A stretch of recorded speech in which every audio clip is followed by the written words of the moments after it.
supply chainers, wherever you are in the world. This is Sarah Barnes-Humphrey with you today. Are you ready? Let's talk supply chain.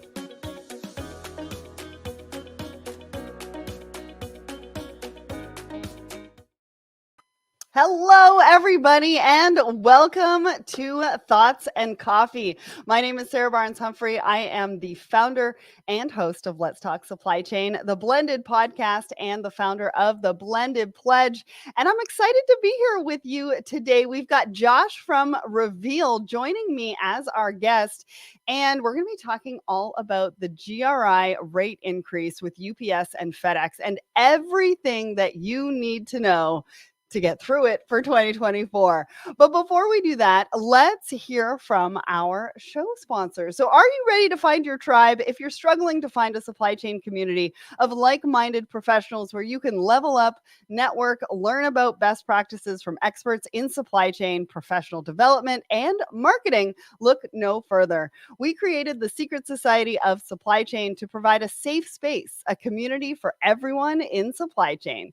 We offer unique opportunities for everyone to connect and grow in our three distinct value-packed communities: the supply chainers, women in supply chain, and the creative room. From the learn at your own pace, content-rich approach of the supply chainers to the empowering community-focused space of women in supply chain and the marketing mastermind of the creative room. We mean it when we say there's truly a place for everyone. Head over to let's talksupplychain.com, secretsocietyofsupplychain.com to explore which community was made for you. All right, let's talk about our brand new episode. So this was another episode that I got the chance to film in person in Atlanta. And if you saw any of the videos around that studio, loved that studio space, definitely want to go back and do more. This episode is with Jeff from Gaines, and we're talking about decision intelligence around supply chain design. And he talks about what that actually means, how they've coined the term, and how that's going to help you to navigate the future of supply chain and also the present of supply chain as well. And so go and check it out. It's episode 385, wherever you listen to the podcast, and let us know what you think. I want to know who's in the audience as well. So if you're out there, let us know where you are watching and listening from. All right. What do we have next? So on Friday, Eric Johnson is going live with Log Tech Live, another episode, and he's talking about a new risk emerges in supply chain. Most supply chain professionals are like, really? Do we need another disruption with what is happening right now? But if you want to know what that new risk is, go ahead and click the attend button. And even if you can't attend live, I will send you the recording so that you can stay up to date in your supply chains. And on Wednesday, I am going to be doing a webinar. I'm moderating and hosting a webinar with BlackBerry Radar, as well as Matthew Leffler. And we're going to be talking about transportation asset management. We're going to be going beyond the GPS. We're also going to be talking about how you can get a fast ROI through our asset management as well. What else have we got going on?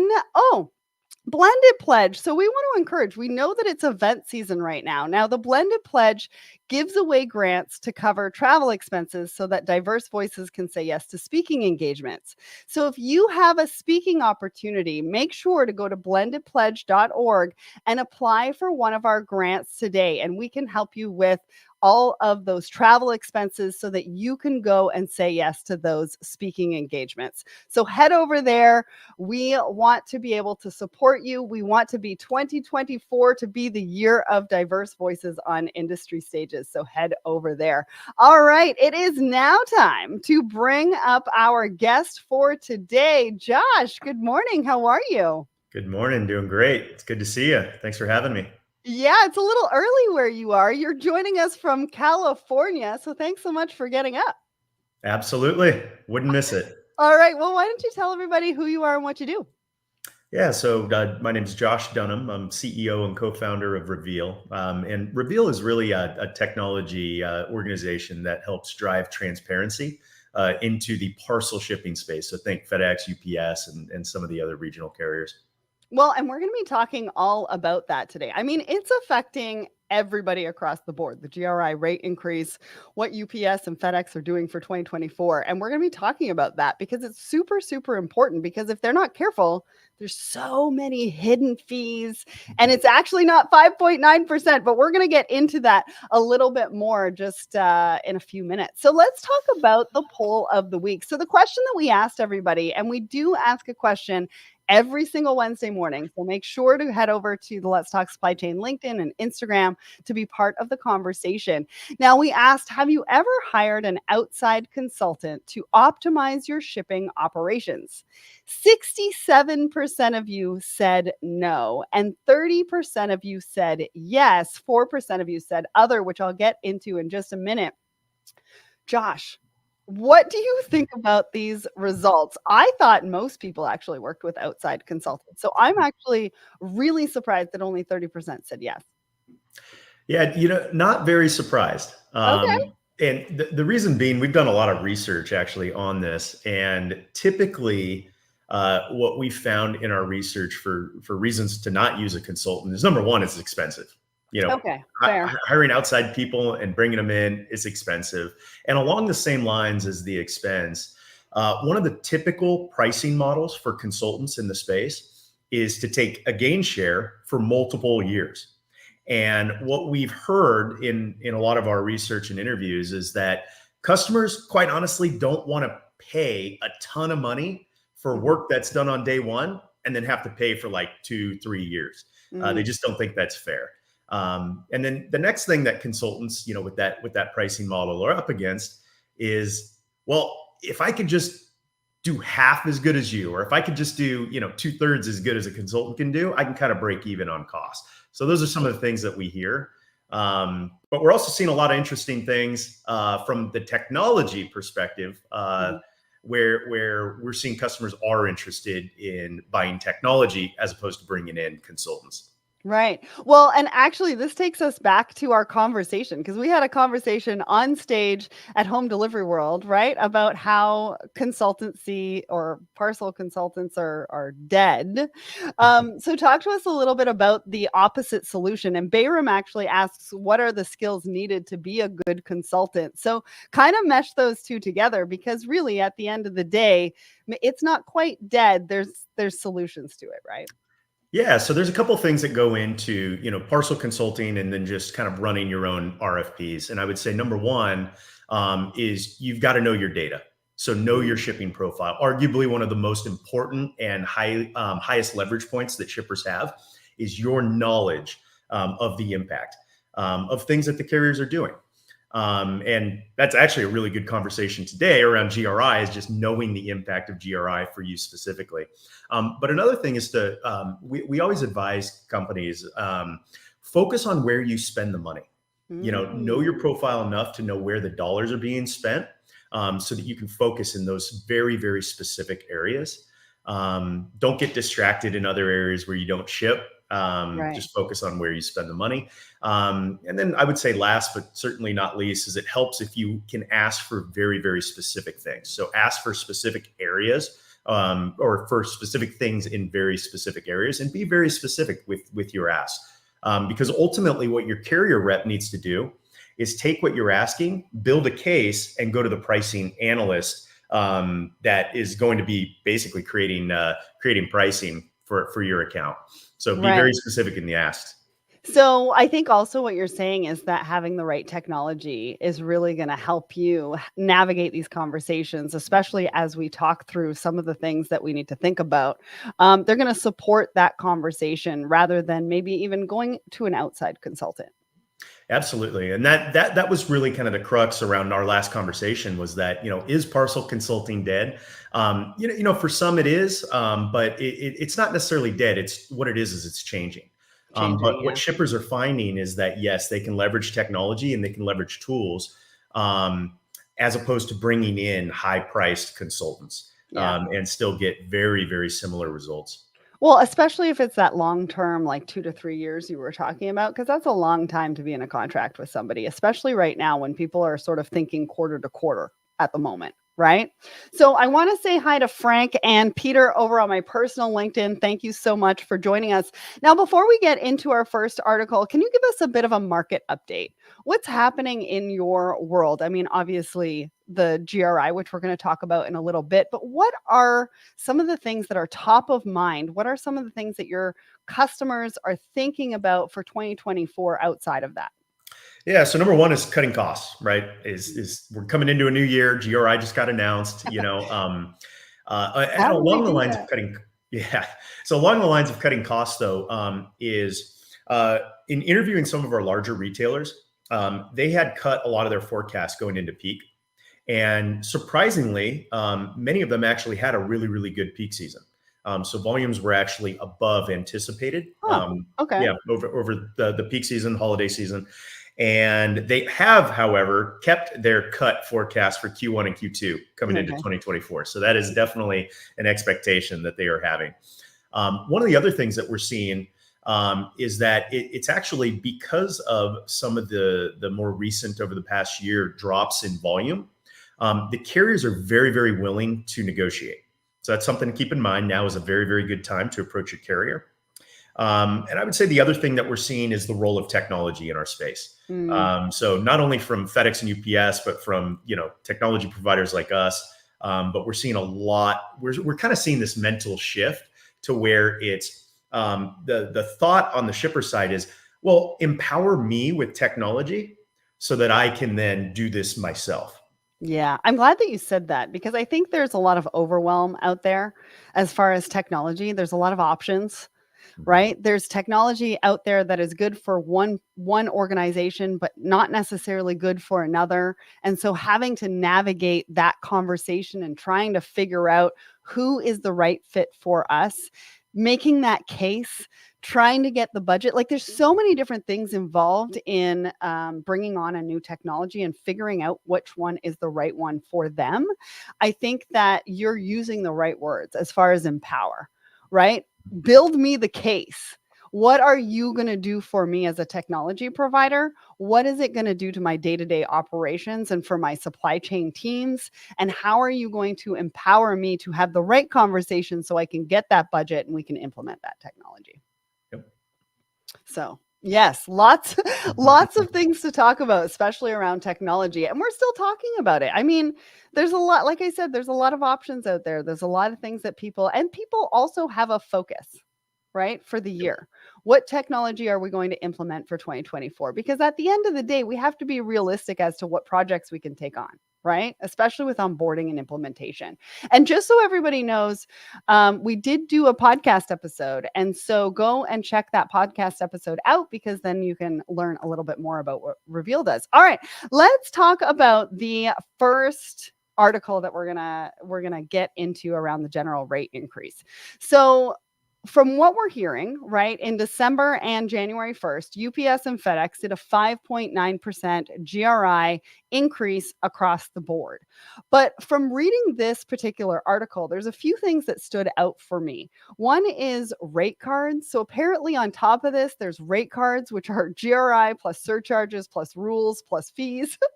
So really, the 5.9% that has been published is really not 5.9%. There's also hidden fees within contracts and things like that. And this article, which you wrote, compares 2021 and 2022. So they came out with a general rate increase in 2021 of 5.9%.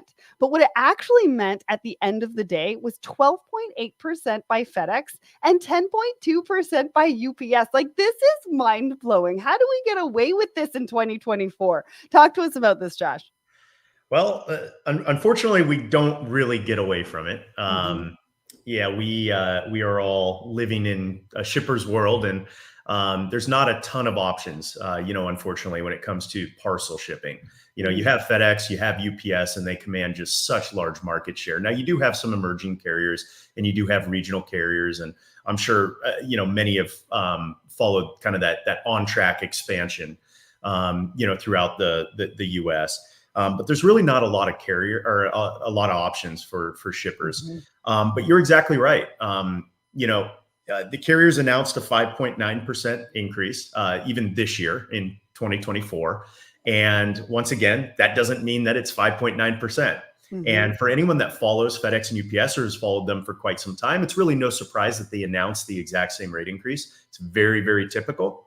And a couple of the things that you do have to keep in mind, and you did mention this, Sarah, is that it's really important to not only understand, well, what's the average increase? Because one thing that's important to note with this announced increase of 5.9% is that the carriers take an average of just the service levels when they make their announcement. So it's just, okay, what is just the service? So when I say service, I mean, what's just the ground service level increase? What's the next day air service level increase? And what's important to note is they don't include fuel surcharge, or they don't include, surcharges or increases to surcharges. They don't include, if they make a rule change, like to the fuel surcharge, something that happened fairly recently. They don't include that in any of the numbers.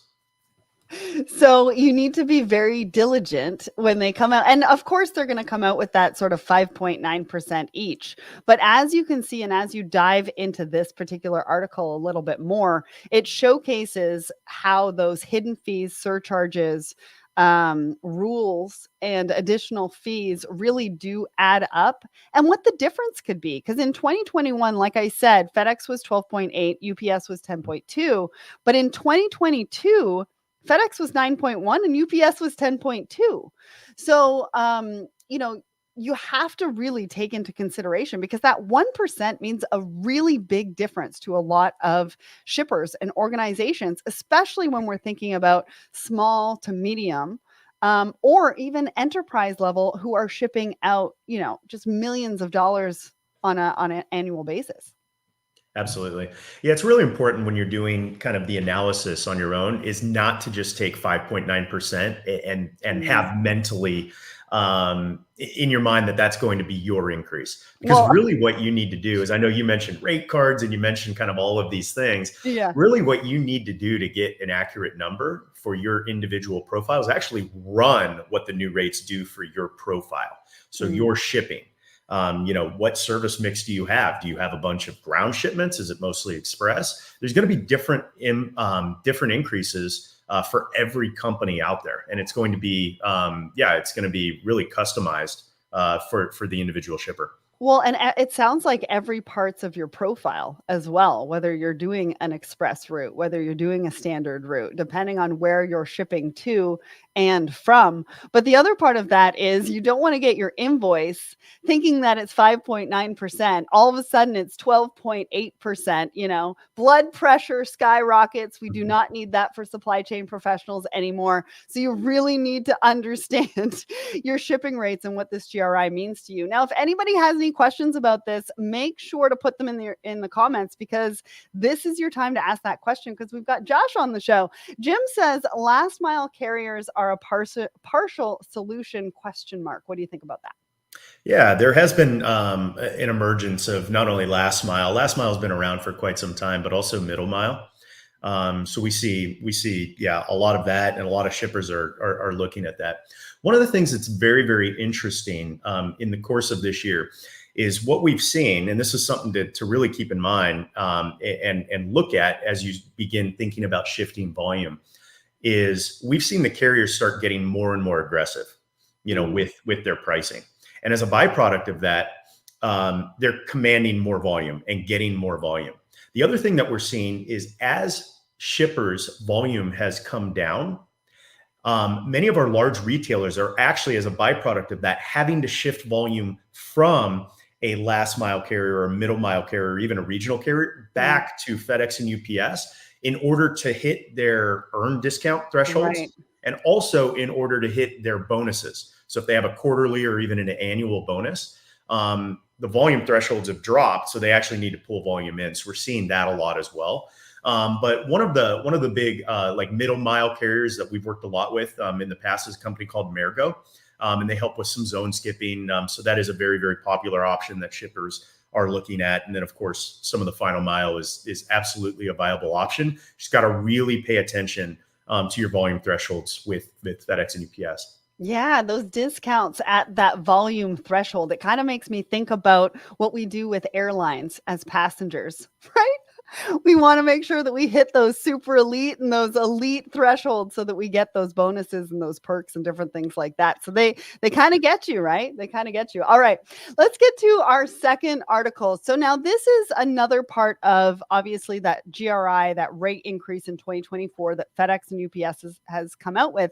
But this is talking about unveiling the true impact. Now, let's talk about what that true impact actually means for you in 2024. I mentioned 2021, 2022, 2024. You guys did some analysis, and it looks like 8.17% for FedEx and 7.72% for UPS. Now, those are actually quite a bit lower than what we saw in 2021, 2022. So talk to us about the true impact of this rate increase. And then to also talk to us about the importance of negotiation. I mean, you touched on it a little bit in that last article, but I think that this really, like negotiation really is,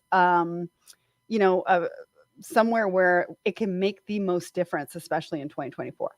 Yeah. So a couple things with the number on how we came to that number. So one of the things that we do is we run an individual GRI analysis for each of our customers. And really what it does is it takes every single shipment that they shipped over the course of 2023, and it models every single shipment to the package level with the new rates for 2024. So new surcharges, new service level rates, new fuel, et cetera. And what we do then is we aggregate kind of the findings there, and then we come up with these numbers. So like you said, Sarah, FedEx is 8.17%, UPS 7.72%. That's in aggregations. That's more of a macro level kind of number, but it does differ, obviously, per customer based on their shipping profile. We're seeing many customers are getting about an 11% increase. And then a couple of big call outs in regard to specific findings is we're seeing that heavier shipments are going to be more highly impacted. So if you have a shipping profile to where you're shipping, ground or next day air, and it's heavier weight, you're going to get a larger increase. And then if you're also, if you have a product that has an additional handling or an oversized fee subject to it, you're going to get a significant increase on those as well. So we're seeing the additional handling is anywhere from like a 13% to a 19% increase based on the additional handling charge. And then oversized is actually a 19 to 21% increase. Wow. So very significant increase in those areas. And then once again, kind of along the lines of a macro level analysis is we kind of took it a step further and we said, okay, well, not only what profiles are hit harder, but who, like what industries. Yeah. So we ran the analysis through through our SIC codes, and we saw that furniture and home furnishings were hit very, very hard. Auto parts were hit very, very hard, as well as sporting goods. So those are kind of the top three hit industries or SIC codes that we saw. Well, and just so everybody knows, because I can just picture everybody in the audience sort of furiously trying to take notes, there is a rate guide that we've just put in the comments for you on Facebook, YouTube, and LinkedIn. I'll be putting it on my personal LinkedIn after the show that you can go and get all of this information. So go and get that rate guide. It's actually going to help you navigate some of this. And also, I think, talk about the negotiation techniques and what you should be talking about when you do negotiate with the carriers. Talk to us about that. Yeah. So one important thing to think about when you're negotiating is a lot of times people view a negotiation as just this ginormous event that needs to take place. And it's, oh my gosh, it's going to take 3 months. And, this back and forth that is going to happen with my carriers. The other thing we hear is, well, I just signed a 3-year or I signed a 5-year agreement, with my carrier. What can I really do? Aren't my hands tied? And the answer to that is, well, no, not really. And there's a magic word that we like to use, and that magic word is called addendum. So rather than think about, that's not the magic word I thought you were going to come out with. But anyways, here we are. So rather than think about, these giant events, there are small tweaks that you can make to your contracts. And the carriers are really, really receptive. At the end of the day, the carriers, they really do have, a vested interest to partner, with their customers. They want retention, just like anyone else, right? And they do at the end of the day want to help. And carrier reps, are typically really, really good, with their customers. So what an addendum is essentially you have your main agreement and you can still keep that as the base. But if you realize that, oh my gosh, we do a lot of additional handling, we do a lot of oversize, focus on those two specific areas and work with your carrier rep on it. And rather than overhaul the entire agreement, do a quick addendum and say, hey, we need to really sharpen the pencil in these specific areas. Right. So that would be a goal, I would say, for those that are looking to make small improvements. Well, it makes it easier for everybody. We don't have to redo the whole contract and go to legal here and go to legal there and bring everybody together. It's just one paragraph, maybe two paragraphs, depending on what we're focusing on. I love that magic word. Thank you so much for sharing that. One other point that you do talk about in the rate guide, I believe, is around data science and how important that is. I mean, that's just going back to what you were talking about as far as technology. One quick question I have for you before we go on to the next one. Can we use AI to help extract some of the fine points?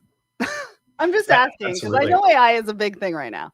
Yeah, it's a huge thing. And it's been a big thing for us too over the last handful of years. It's something that we've really tried to leverage in our business. But one thing that we have found is that machines are really, really good at taking very large data sets and finding patterns in the data sets. And that's essentially, if you think about our model, or at least what we've transitioned to, is we take large data sets. We run machine learning algorithms over this data set and use things like AI to produce insights for our customers. So what can I now tangibly do as a shipper, given the data? So that's essentially what we do, is provide insights over the data set. Yeah, so they're going to get that anyways by working with you at Reveel. So I love that. All right. So last but not least, we've only got a couple of minutes to talk about this, but Forbes came out with an article based around 15 customer experience predictions for 2024. The reason why I wanted to bring this up is because they had 140 people actually submit 1 to 3 predictions each for 2024. And so they actually had to sort through 263 predictions to come up with this article. Now, I think there's 10 in total.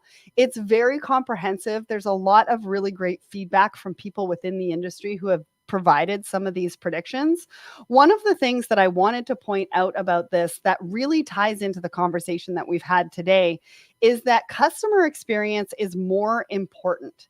And when you're looking at working with a carrier, mid-mile, last mile, UPS, FedEx, they are an extension of your business. They are delivering your customer experience to your customer. And if customer experience is going to be at the forefront, and also sustainability, right? They're your sustainability partner in getting customers to come back to you as well. And those are the first two things on this list that are the most important for 2024. And so choosing the right carrier, the right partner to really deliver that customer experience for you is going to be paramount. Josh, what did you think about this article? I think they're right on. There is a shift to focusing on customer experience. Really at the end of the day, if you're a shipper and your product doesn't get to your customer on time, they don't blame FedEx or UPS. They blame you. Yeah. Or any carrier for that matter. So yeah, I mean, customer experience really is extremely important as you think about your network, right? As a shipper, you think about what carriers you're going to include in your network strategy. And things like on-time percentage, things like time in transit, those are absolutely things you should be tracking. And be aware of. And they're also talking points. Like we go back to what you said about negotiation. As long as you have that data and that information, you can go back and have that conversation with them and say, hey, your on-time delivery percentage was this. We need it to be here. What are you going to do for me in 2024 to make that happen? Right. And that could be, part of your negotiations around rates as well. Just throwing it out there. Some of the other predictions that they talked about was physical stores making a comeback, employee experience over generative AI, but then they also said, but also generative AI. So there's two sides of the coin with that one.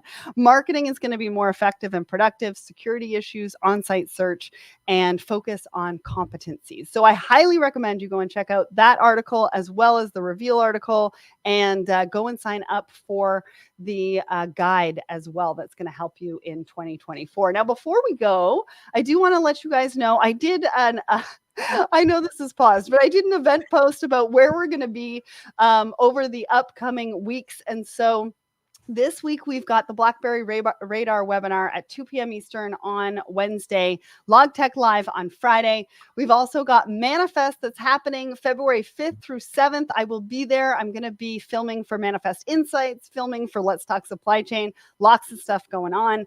And then TPM, I'm going to be back hosting TPM TV in March. And so that's March 4th through 6th, I believe, in Long Beach. And so hopefully I'll see you there. If you are there, make sure to come and say hi. Josh, thank you so much for joining me on the show today. This was so insightful, and I can't wait to share all of these insights and have everybody sign up for that guide as well. So thanks so much for joining us. Absolutely. It's great to see you, and thanks for having me. All right. Have a great week, everyone.